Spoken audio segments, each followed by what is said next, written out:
नमो तस्सा भगवतो अरहतो।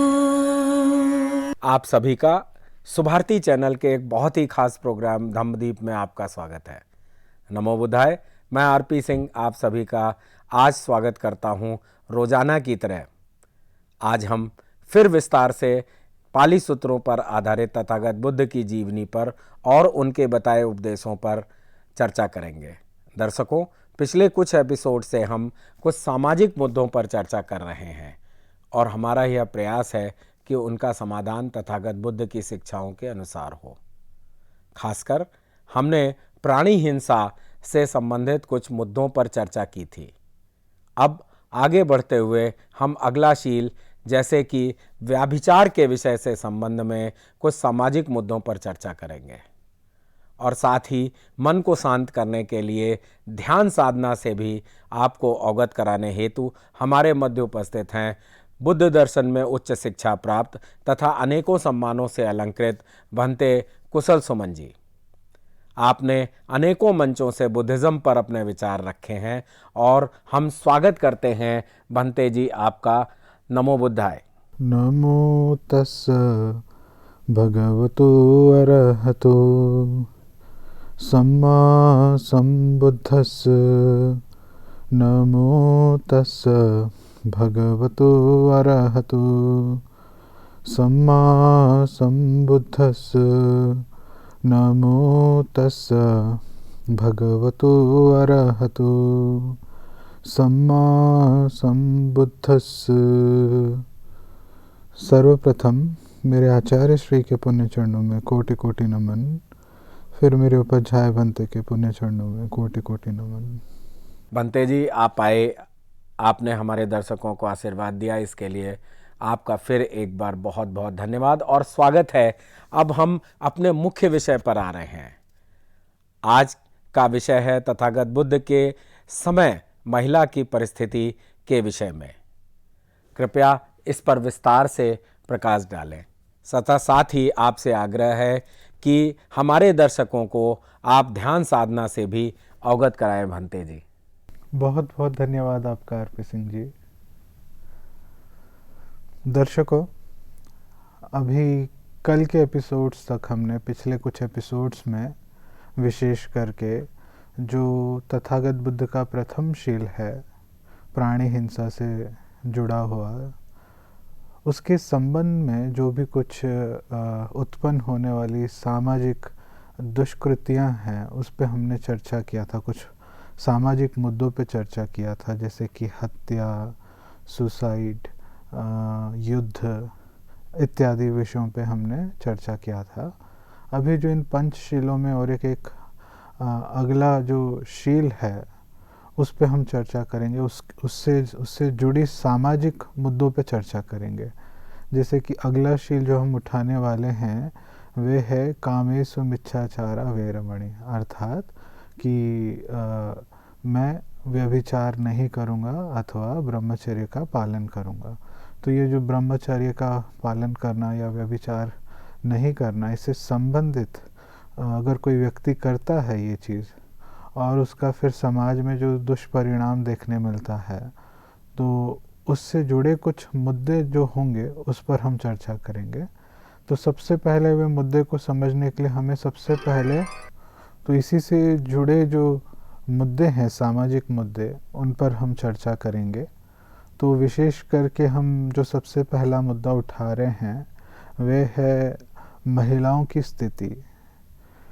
तो खास करके हम देखेंगे तथागत बुद्ध के समय और उनसे पहले भारत में जो महिलाओं की स्थिति थी वह किस रूप से थी, और बाद में इसका फिर किस रूप से इसका रूपांतरण हुआ, कोई सुधार हुआ नहीं हुआ महिलाओं की स्थिति में, इस पर हम चर्चा करेंगे। तो बुद्ध पूर्व भारत में जो महिलाओं की स्थिति थी वह इस प्रकार थी कि बुद्ध से पहले दो प्रकार की आध्यात्मिक धाराएं भारत में बह रही थी। एक धारा का नाम था ब्राह्मण परंपरा और दूसरी का नाम था श्रमण परंपरा। तो ब्राह्मण परंपरा का मुख्य उद्देश्य यही होता या मुख्य साधना यही होती कि बलि प्रथा, उपासना इत्यादि ये मुख्य साधनाएं हुआ करती थी। और इसे कोई व्यक्ति जो ब्राह्मण है वह गृहस्थ रहते हुए भी इस परंपरा का हिस्सा रह सकता था। इसके लिए इसे गृहस्थ जीवन त्यागने की आवश्यकता नहीं हुआ करती थी। अब इसी प्रकार से जो श्रमण परंपरा है, तो श्रमण परंपरा में जो कोई भी हिस्सा लेना चाहता तो वे सबसे पहले अपना गृहस्थ जीवन त्याग देता। गृहस्थ जीवन त्याग के फिर बाद में एक सन्यासी के रूप में अपना जीवन जीता। तो इस श्रमण परंपरा के अंतर्गत भी और कहीं सारी अंतर्गत धाराएं बह रही थी। तो उनमें से जो आज के समय में भी एक धारा जो जीवित है वह है जैन परंपरा। तो जैन परंपरा तथागत बुद्ध के समय की समकालीन परंपरा थी, जिसके प्रचारक महावीर स्वामी थे। तो ये भी एक श्रमण परंपरा है। वैसे ही जो बुद्ध जब उत्पन्न हुए तो बुद्ध ने जो धर्म सिखलाया तो वे भी अपने आप में एक श्रमण परंपरा के अंतर्गत आती है। इसी प्रकार से बुद्ध के समकालीन और कहीं सारी परंपराएं थी, श्रमण परंपराएं, जो वे आगे चल के विलुप्त हो गई। तो हम देखते हैं बुद्ध से पूर्व जो भारत में महिलाओं की स्थिति थी वह इस प्रकार थी। ऐसा माना जाता था कि महिलाएं मोक्ष प्राप्त नहीं कर सकती हैं, निर्वाण प्राप्त नहीं कर सकती हैं, और इसीलिए महिलाओं को ना ही इस श्रमण परंपरा में ना ही इस ब्राह्मण परंपरा में आने की अनुमति थी। मतलब कोई इस आध्यात्मिक रूप से नहीं जुड़ सकता था। हालांकि ब्राह्मण परंपरा में एक ब्राह्मण की पत्नी बन के वह रह सकती थी, मगर वो जो मोक्ष का अनुभव करना है उसके लिए कोई उसके लिए मार्ग नहीं था। और ऐसा ही हम देखते हैं जो श्रमण परंपरा के अंतर्गत जो सबसे प्राचीन पुरातन परंपरा थी जैन परंपरा, उसमें भी ऐसा ही कहा गया है कि एक महिला जो है अरहंत नहीं बन सकती है या निर्वाण का साक्षात्कार नहीं कर सकती है। और बुद्ध जब उत्पन्न हुए तो बुद्ध के 5 साल बाद, मतलब बुद्ध को जब बोधि प्राप्त हुई उसके 5 साल बाद उन्होंने एक बहुत क्रांतिकारी फैसला लिया और महिलाओं को कहा कि आप भी अरहंत बन सकती हैं, मोक्ष प्राप्त कर सकती हैं, और महिलाओं को भिक्षुणी बनने का, संघ में शामिल होने का अवसर प्रदान किया। तो ये सबसे क्रांतिकारी फैसला था उस समय का। क्यों? क्योंकि बुद्ध कहते थे, बुद्ध ऐसा मानते थे, जिस प्रकार से व्याधि, बुढ़ापा, मृत्यु एक पुरुष को आती है, उसी प्रकार से एक महिला भी व्याधि, बुढ़ापे और मृत्यु से ग्रस्त है। तो इसी मायने में तो कुदरत का जो सिद्धांत है वो पुरुष के लिए, महिला के लिए एक समान है। जिस प्रकार से पुरुष प्रयत्न करके मोक्ष प्राप्त कर सकता है, अरहंत बन सकता है, निर्वाण का लाभ उठा सकता है, उसी प्रकार से महिलाएं भी प्रयत्न करके निर्वाण का लाभ उठा सकती हैं। तो इसी मायने में पुरुष और महिलाएं समान है, ये तथागत बुद्ध का कहना था। और तथागत बुद्ध के समय, उनके जीवन काल में जब उन्होंने भिक्षुणी संघ की स्थापना की तो कहीं सारी महिलाएं भिक्षुणी बनी, और भिक्षुणी ही नहीं बनी, वे आगे चल के अरहंत भी बनी। तो उनमें से एक तो उनकी स्वयं की जो माता थी, माता महाप्रजापति गौतमी, जिन्होंने सिद्धार्थ गौतम को गोद लिया था, तो उन्होंने जब पालन पोषण किया, आप सारी कहानी जानते हैं, तो ये भी भिक्षुणी बनी थी और ये आगे चल के अरहंत बनी। वैसे ही सिद्धार्थ गौतम की जो पत्नी थी यशोधरा, वे भी भिक्षुणी बनी, वे भी अरहंत बनी।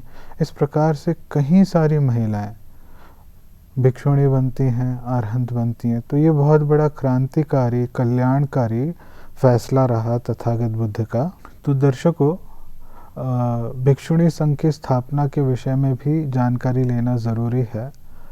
भिक्षुणी संघ की स्थापना मुख्यतः महाप्रजापति गौतमी द्वारा करवाई गई। महाप्रजापति गौतमी कौन थी? महाप्रजापति गौतमी तथागत बुद्ध की, या कहें तो सिद्धार्थ गौतम की माता रही हैं जिन्होंने सिद्धार्थ गौतम को गोद लिया था।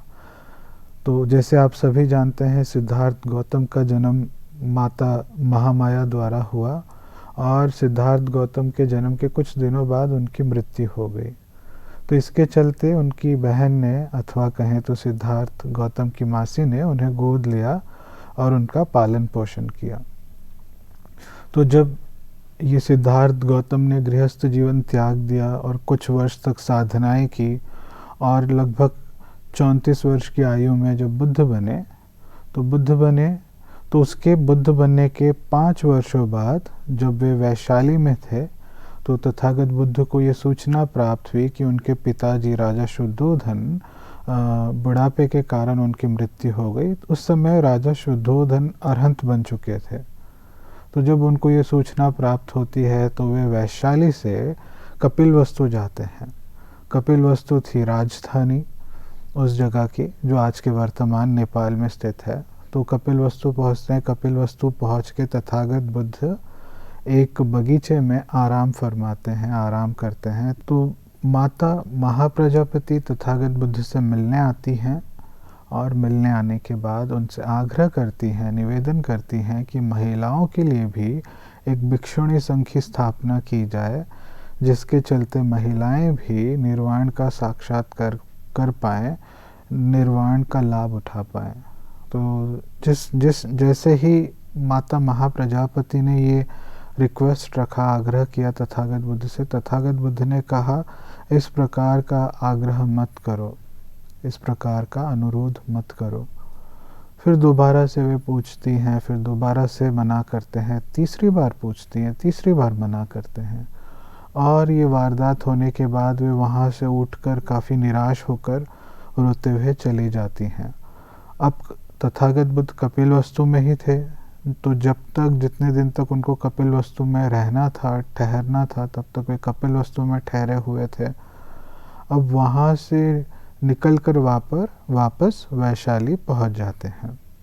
तो जब वैशाली पहुँच जाते हैं तो इतने बीच में माता महाप्रजापति अपने साथ कुछ और शाक्य कुल की महिलाओं को, लगभग 500 शाक्य कुल की महिलाओं को अपने साथ कपिलवस्तु से लेके निकलती हैं। अपने बाल कटवा के, सर मुंडवा के कपिलवस्तु से नंगे पैर एक सन्यासियों के वस्त्रों में निकलती हैं। और जैसे ही ये पहुंचती हैं वैशाली में जहाँ पे तथागत बुद्ध थे, तो तथागत बुद्ध के विहार के बाहर आनंद खड़े थे। आनंद उनके पीए थे, पर्सनल अटेंडेंट थे।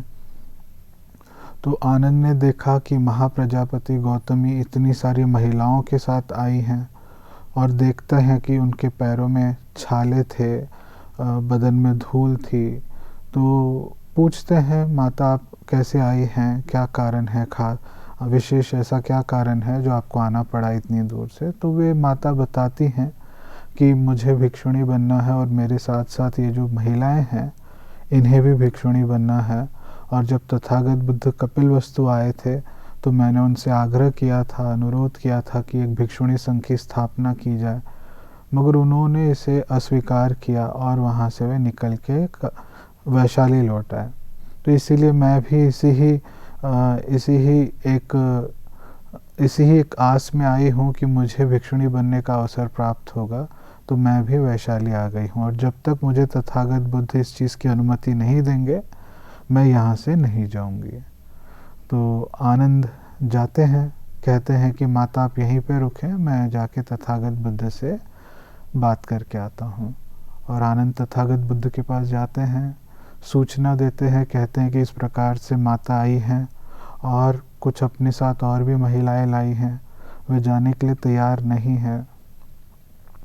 तो आनंद उनके तरफ से, माता की तरफ से, उन महिलाओं की तरफ से तथागत बुद्ध से निवेदन करते हैं, कहते हैं कि एक भिक्षुणी संघ की स्थापना की जाए और इन महिलाओं को बुद्ध में, धर्म में, संघ में शरण लेने का अवसर प्राप्त हो इन्हें। तो तथागत कहते हैं आनंद से, नहीं आनंद, ऐसी आग्रह मत करो। तो आनंद दोबारा से करते हैं, फिर दोबारा से तथागत मना कर देते हैं और तीसरी बार भी ऐसे होता है। तो 3 बार जब ऐसे तथागत ने आनंद के इस आग्रह को ठुकराया, तो आनंद ने सोचा कि क्या और तरीका होता है या किस और तरीके से मैं तथागत बुद्ध को मना सकता हूँ। तो आनंद फिर कहते हैं तथागत बुद्ध से कि क्या तथागत महिलाएं निर्वाण नहीं प्राप्त कर सकती? क्या ये श्रोतापन नहीं बन सकती? क्या ये सकतगामी नहीं बन सकती? क्या ये अनागामी नहीं बन सकती? क्या ये अरहंत नहीं बन सकती? तो तथागत कहते हैं बिल्कुल, महिलाओं में भी वो क्षमता है, वे भी चाहें तो श्रोतापन बन सकती हैं, सकतगामी बन सकती हैं, अनागामी बन सकती हैं, अरहंत तक बन सकती हैं। तो आनंद तथागत बुद्ध से निवेदन करते हैं, कहते हैं कि तो तथागत जब आपकी माता गुजर गई थी, माता महामाया, तब इन्होंने ही, माता महाप्रजापति ने ही आपका पालन पोषण किया, आपको दूध पिलाया। तो इतना करुणा उन्होंने आपको दिखाया, इतनी ममता दिखाई। अभी समय आ गया है कि आप भी वे कर्ज को चुकाएं। और इस प्रकार से जब वे निवेदन करते हैं तथागत के सामने, तो आनंद तथागत बुद्ध से आग्रह करते हैं, निवेदन करते हैं कि तथागत जब आपकी माता जी, माता महामाया जब वे गुज़र गई थी, तो आपका पालन पोषण माता महाप्रजापति ने ही किया था। तो इसीलिए अभी इन्हें भिक्षुणी बनने का अवसर प्राप्त हो और एक भिक्षुणी संघ की स्थापना की जाए। तो तथागत आनंद की ये बात सुन के अनुमति दे देते हैं और कहते हैं कि 8 गरु धम्मों को अगर महाप्रजापति स्वीकार करती हैं तो वे भिक्षुणी बन सकती हैं। तो आनंद जाते हैं महाप्रजापति के सामने और वे 8 गरु धम्म बतला देते हैं और कहते हैं कि माता महामाया अगर आप इन्हें स्वीकार करती हैं, नहीं, माता महाप्रजापति आप इन्हें स्वीकार करती हैं तो आप भिक्षुणी बन जाएंगी। तो आनंद आते हैं, आनंद लौट आते हैं और महाप्रजापति से कहते हैं, माता महाप्रजापति से कहते हैं कि महाप्रजापति अगर आप ही 8 गरु धम्मों को स्वीकार करती हैं तो वे अपने आप में आपका भिक्षुणीपन कहलाएगा, तो आप भिक्षुणी कहलाएंगी। तो महाप्रजापति उन 8 गरु धम्मों को स्वीकार कर लेती हैं और भिक्षुणी बन जाती हैं। इस प्रकार से भिक्षुणी संघ की स्थापना होती है। तो दर्शकों, आज के एपिसोड में केवल इतना ही।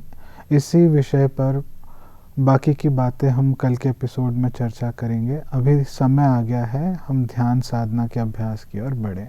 तो दर्शकों, आज के एपिसोड के लिए केवल इतना ही, मगर जो हमारा ये मांसाहारी भोजन के विषय पर जो चर्चा चल रही है ये यहाँ पे समाप्त नहीं होती, तो हम इसे बाकी की चर्चा कल के एपिसोड में करेंगे। अभी हम ध्यान के लिए बढ़ते हैं, तो आप सभी को मैं ध्यान के लिए आमंत्रित करता हूँ। तो सबसे पहले एक सुखपूर्वक और आरामदायक आसन में बैठें। ऐसा कोई भी आसन जिसमें आप बहुत से बहुत देर तक बैठ पाएँ और सुखपूर्वक हो, ऐसे आसन में आप विराजमान हो जाएं।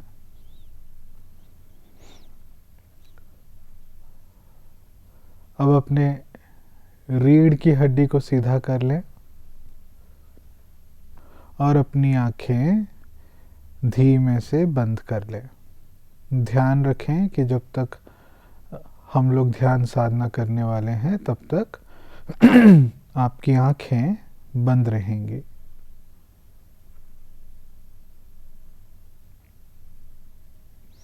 अब हम एक एक करके हमारे शरीर के सभी मांसपेशियों को ढीला करेंगे।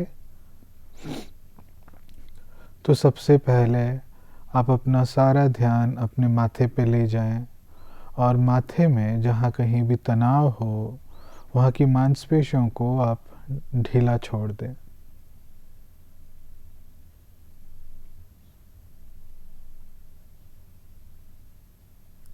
अब नीचे उतरते हुए अपने गालों की मांसपेशियों को ढीला कर लें।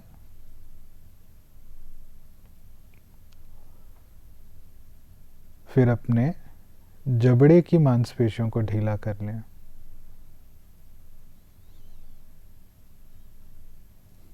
अब अपने गर्दन की मांसपेशियों को ढीला कर लें।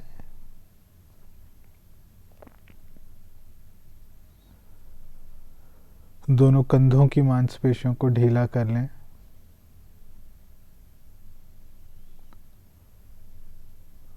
दोनों हाथों की मांसपेशियों को ढीला कर लें।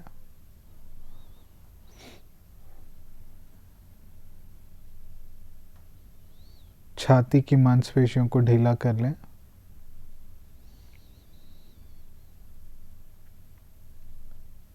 पेट की मांसपेशियों को ढीला कर लें। पीठ के ऊपरी हिस्से की मांसपेशियों को ढीला कर लें। पीठ के निचले हिस्से की मांसपेशियों को ढीला कर लें।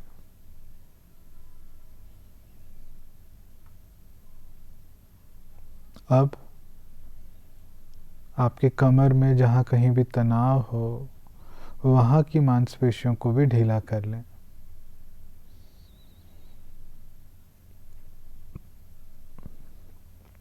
दोनों जांघों की मांसपेशियों को ढीला कर लें और अंत में अपने दोनों पैरों की मांसपेशियों को ढीला कर लें। तो इस प्रकार से आपका सारा बदन, सारा शरीर शांत, तनाव से मुक्त रहे, एकदम रिलैक्स्ड रहे। अब अपना सारा ध्यान अपने सांसों पे केंद्रित करें और हर सांस, हर आती जाती सांस गहरी शांति की अनुभूति कराती रहे। हर सांस गहरी शांति की अनुभूति कराती रहे।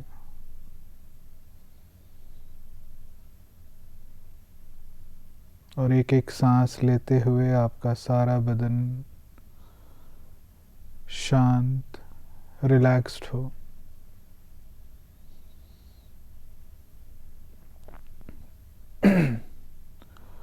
अब बदन के हल्के होने के बाद हम हमारे मन को हल्का करने के लिए क्षमा याचना का अभ्यास करेंगे। तो जैसे जैसे मैं कह रहा हूँ, मेरे शब्दों को आप अपने मन ही मन में दोहराएं। तो क्षमा याचना का अभ्यास करने के लिए सबसे पहले इस प्रकार से मन ही मन में दोहराएं और हर शब्द का अनुभव करते रहें। मैंने जाने अनजाने में शरीर, वाणी या मन के माध्यम से किसी को दुख दिया हो, किसी को पीड़ा दी हो, किसी को कष्ट दिया हो, मैं उन सब से क्षमा मांगता हूँ। मैं उन सब से क्षमा मांगता हूँ। वे सब मुझे क्षमा करें। वे सब मुझे क्षमा करें। वे सब मुझे क्षमा करें।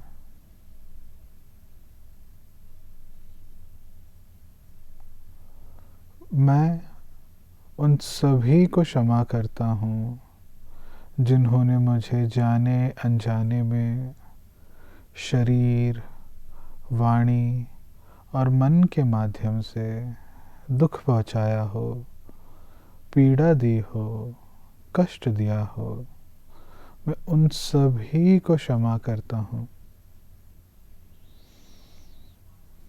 मैं उन सभी को क्षमा करता हूँ।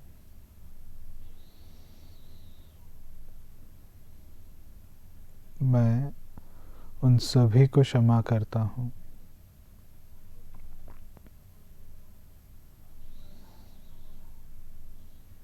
और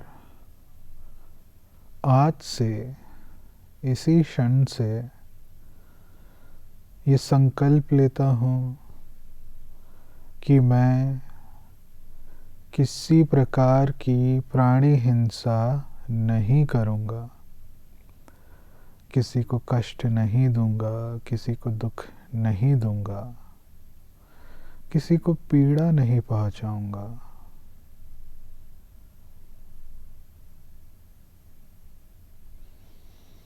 और मैं संकल्प लेता हूँ कि मैं अपने वाणी का दुष्प्रयोग नहीं करूँगा, जैसे कि झूठ बोलना, बेतुकी बातें करना, कटु शब्दों का इस्तेमाल करना, इधर की बात उधर करना, लोगों में कलह कराना, लोगों में फूट पैदा करना इत्यादि इस प्रकार के किसी भी वाणी का दुष्कर्म नहीं करूँगा। और मैं संकल्प लेता हूँ कि मैं चोरी नहीं करूँगा, अर्थात अपने सामर्थ्य से जिस किसी भी पेशे में हो सही तरीके से धन इकट्ठा करूँगा, सही मार्ग पर चलते हुए धन इकट्ठा करूँगा। और मैं संकल्प लेता हूँ कि मैं अपने शादीशुदा जीवन में रहते हुए अपने पत्नी या पति के प्रति वफादारी निभाऊंगा। और जिनकी शादी नहीं हुई है वे इस प्रकार से संकल्प लें कि वे अपने ब्रह्मचर्य जीवन का पूर्ण रूप से पालन करेंगे।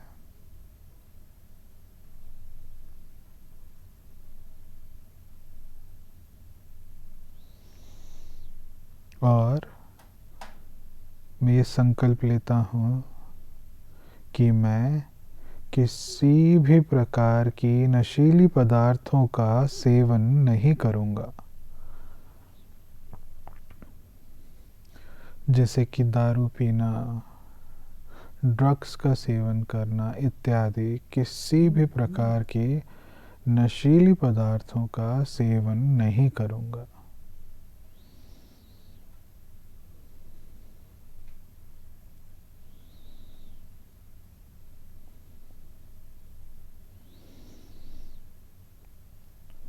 और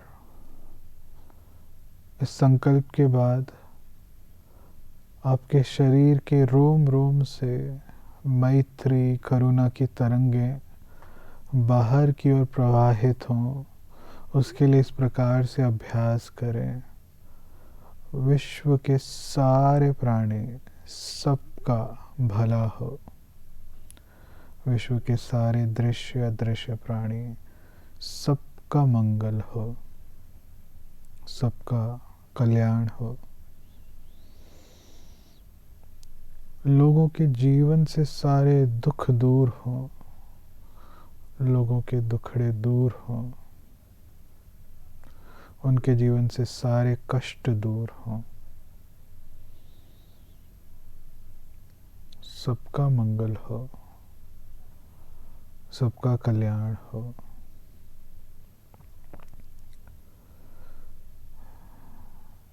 सब्बे सत्ता सुखी होन्तु, सब्बे सत्ता सुखी होन्तु, सब्बे सत्ता सुखी होन्तु।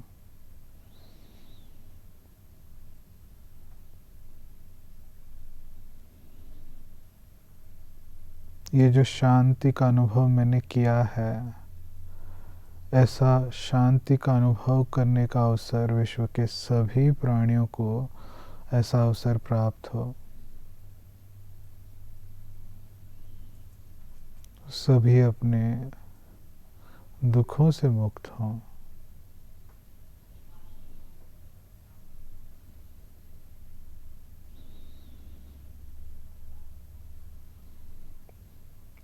भवतु सब्बमंगलम। भवतु सर्वमंगलम। भवतु सर्वमंगलम। सबका भला हो, सबका मंगल हो, सबका कल्याण हो। सुखी हो, सुखी हो, सुखी हो। बहुत बहुत धन्यवाद भंते जी, आपने हमारे दर्शकों का मार्गदर्शन किया। तो साथियों, आज के इस विशेष प्रोग्राम में इतना ही।